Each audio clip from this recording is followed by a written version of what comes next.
Hi, this is Wayne Zell, and welcome to Blueprint for Wealth, your video cast that's designed to help you realize your personal dreams of wealth and freedom. And with me today is my special guest, Kim Clark-Pakstys. Welcome, Kim. Welcome to the show. Thanks, Wayne. It's great to be here, and I'm looking forward to the conversation. Awesome. Kim is a managing director in the CFO advisory practice at CohnReznick, LLP in Tyson's Corner. And she works with clients all around the country, I believe. And one of her focuses is on integrating companies after they've gone through an M&A transaction. But she also focuses on strategy and organization development and operational excellence, helping CFOs on their finance transformation best practices. She serves multiple industries across 5 continents. And she's enabled strategy, merger and acquisition, and enterprise transformations, helping CFOs and organizations reimagine and scale their operations, create value, expand portfolios, and revitalize talent and drive growth. So it's a very exciting practice that you're in. Tell us a little bit about your experience in the post-M&A integration world. What do you do for a living? Thanks, Wayne. So what I do for a living is help organizations as they're going through the iterations on the life cycle from, startup through scaling to maturity to, trying not to decline and to figure out, are they going to reinvest and reinvent in themselves? Or are they going to get ready for an exit? And that can be, across a variety of sizes of companies. And so, what I find some of the most fun pieces are helping CFOs and CEOs think through those transition points and, what do they need to do to get ready for those? And if we're already past one and it's not going quite as well as they would like, what are the strategies that they can take to, mitigate the challenges that they're facing today and transform themselves or transition themselves either in the market or internally with their, back office practices or their operational excellence focus to be able to, survive, thrive, and prepare for what that, future exit is going to be. All organizations at some point in time, either, stay on for the long haul and they have a succession exit. They have literally a sales, issue. They have an IPO, or they decline and they die. And we hope to keep them all out of that last category, but we are, are able to be, helpful in the top 3. So when you're dealing with a client, you deal with clients of all sizes, I imagine, right? Correct. So some of the clients are small. They may not have the infrastructure that the bigger companies have. How do you deal with the smaller companies that might have, 15, 20, 25 million in revenue, and they really haven't built the infrastructure that some of the very big companies have? What do you add in terms of value, and how do you help them prepare for this business succession? Yeah, no, I think that's a great question. And we spend a lot of time with companies of that size in the market, whether they're on the startup size or that's just kind of their sweet spot and where they are in their industry. And what we do is, really, get a good sense from, the leadership team on, what are your, goals, short, long term, and what do you need to be able to do that? And so we take a look at both the infrastructure and the leadership team and say, do you have the capacity to do what you are trying to accomplish in the timeline that you're trying to do it at the cadence that you need?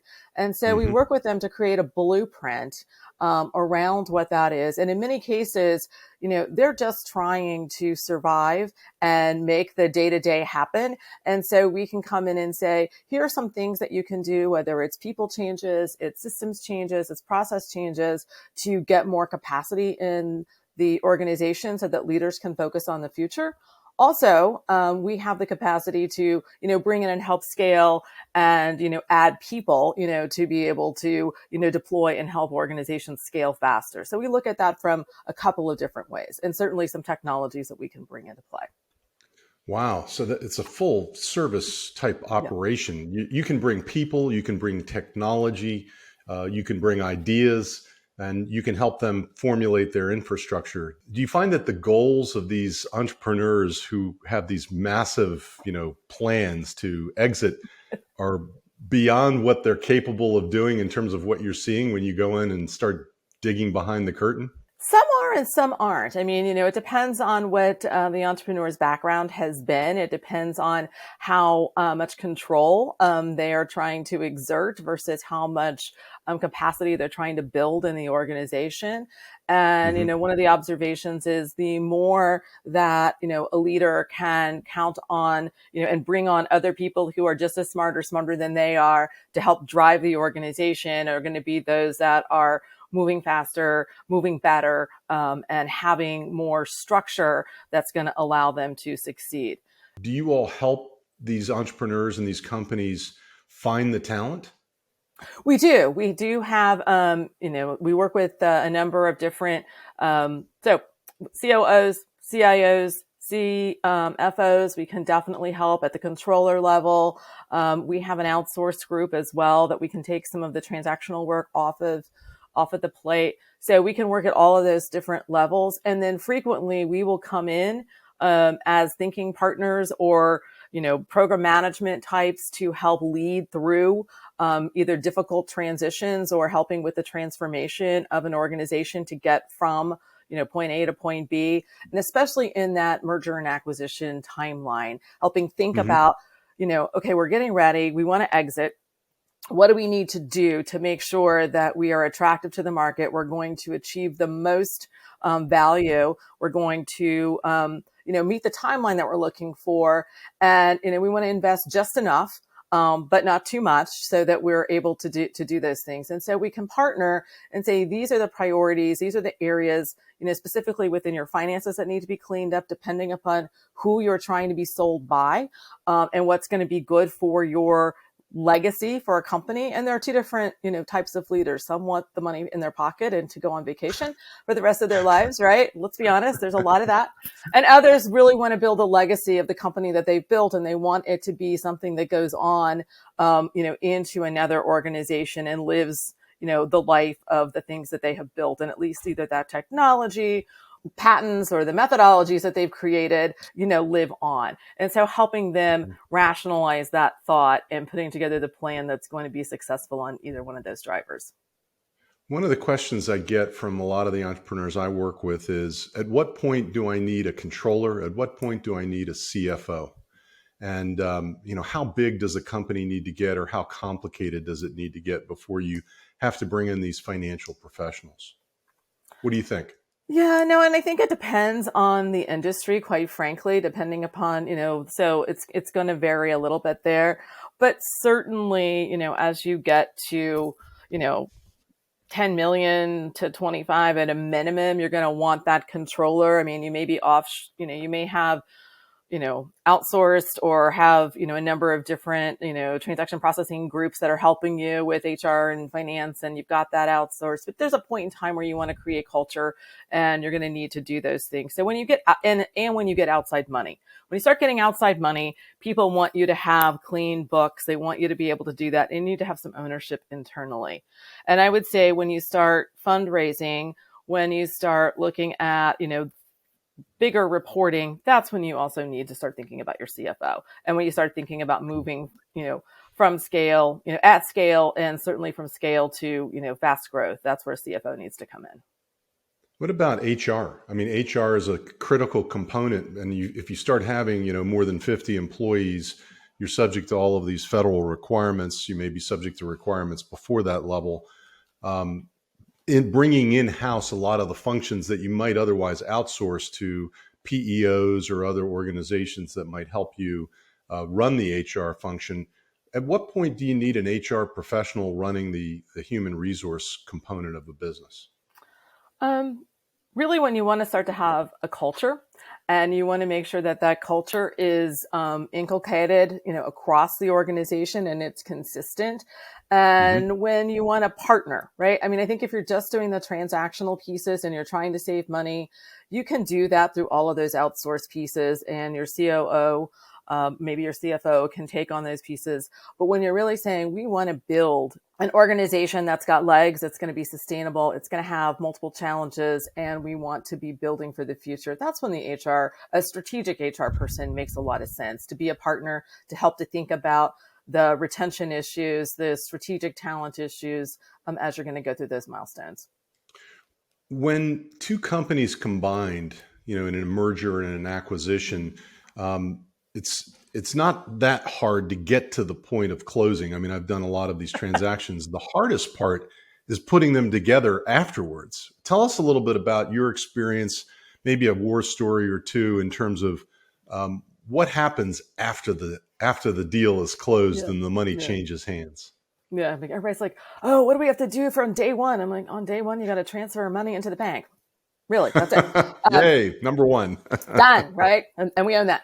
And maybe there's some entity things, but the big decisions come into play, on day 1 to day 30, really in those first 100 days. And I think a lot of that planning needs to be done up front, and people get so caught up, and not in a bad way, in that this is the priority and where all the attention has to be focused, especially smaller companies. On the deal and making sure that all the pieces of the deal, all the due diligence is done, all of those pieces are done. And sometimes there's a cadence there that's actually not allowing you to go back and really dig into the due diligence and see what's actually not there, to ask some of those questions. And so a lot of times in the first 30 days, it's really the awareness of, oh my gosh, what did I not know? And so I think there's some horror stories there of, we made a lot of assumptions around the data we were seeing based on our lens and how we look at the world and the maturity that we're in and the expectations. And so we were asking these questions and we got X answer, or they said yes. We assumed it was at a level of detail or a quality or a type that matched what we were doing. And so you get these disconnects where people believe that we're all the same. I think the biggest one that happens is culture. On paper, almost everybody's vision, mission, values are within a 10% variance of the same words. Those words Okay. mean very, very different things to different companies. And so really Okay. digging deep on that, and how is that going to influence the How do you integration. put cultures together successfully? It takes time. It takes a lot of really understanding what is the idea of the new co, right? And there are really three ideas, right, around a merger or an integration. You either Okay. say everybody is going into what the acquirer is. We're basically just adopting you. You're coming into our family. You're going onto our systems, and on day one, you're flipping. You're getting a new badge for your that has your name on it. You get new cards, everything. You get your signature on your computer. Everything is the new, and we want you to bring all of the goodness of what you were doing, but you're going to do it our way. That doesn't always work because the person didn't necessarily sign up to work for that company. They went to work for the original company. So trying Right. to, the change management there is important. Another model is we're looking for the best of breed. Well, you don't normally do the best of breed in the first 100 days because it takes a little bit of time to figure out who's doing what and what's happening. So you have to agree to operate separately in many ways, for some period of time until you can start to determine, we're going to take this from this company, this from that company, this from the other company. And that is a very complicated, complex set of activities that is taking away from the day-to-day business. But it can Hmm. very often be the way to go because you're trying to gain the best from that company that you acquired. And the third is kind Hmm. of a hybrid. We bought you for these things. We want to take this piece of the company that we acquired and use that to infuse both culture and process and product mentality. And a lot of that is kind of cultural, if you will, in some ways, the how you went about doing things. And that causes a different set of friction because the people who think that they've been there all along and know what they're doing are now being told by the new guys that, what they've been doing isn't what's going to happen going forward. So all of those require a strong concerning tone from the top that says, this is the direction we're going in. Here's how we're going to do that. And, these are the decisions that have been made. This is why those decisions have been made. We want you to come along with us, but these are the shifts we need you to make to be able to move forward with us. Do you find that the leadership of both companies really need to spend time beforehand, before the deal closes, to make it a successful combination? Or, you mentioned the thing that brought that to mind was, you mentioned some sellers just want to get their check and leave, and I've been involved in many of those transactions, and it sort of leaves everybody else in the wilderness, if you will. What is the best practice for integrating two companies, in your opinion? I think there is frequently, and it goes back and forth kind of cyclically, whether it's a best practice or if it's what typically happens in the market.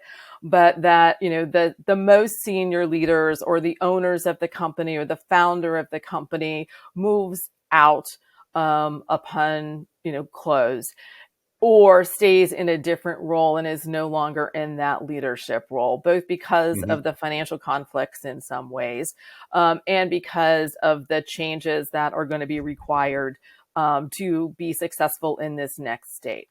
So that's pretty standard, and it can look different, and the timing can look different. But I think the big thing is how then at that next level and that early decision on the buyer to know at who do you need to keep in the short term? Who do you need to keep in the long term, given the structure, given the capability? And that's why it is important for the buyer to have a good understanding of the talent. And, we see in many markets, people are buying organizations that they've had some dealings with, either as a partner, as a supplier, as a teammate, somebody or a competitor. So they know some of these players and they have some idea, maybe not through due diligence, but through other, ways that they've gotten to know people.